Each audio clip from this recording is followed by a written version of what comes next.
Hello guys, welcome back to the series of Dialogflow. In this session, we are going to learn about context in Dialogflow. What is context and types of context. So let us understand what is context.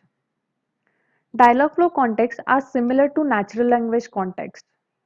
Contexts are used in Dialogflow to control the flow of a conversation.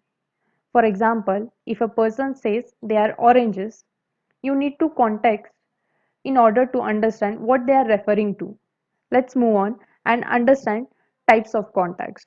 There are two types of context. One is output context and the second one is input context. Now let us understand first what is output context.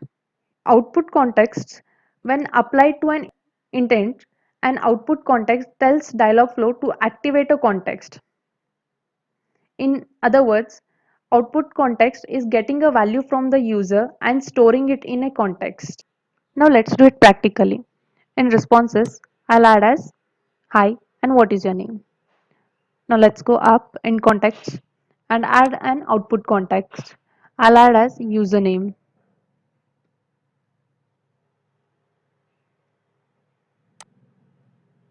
and save it. Now let us understand what is input context. When it is applied to an intent context tells the dialog flow to match the intent only if the end user expression is a close match and if the context is active. We have already created the intent by the name of what is your name. Click context and then click on add context.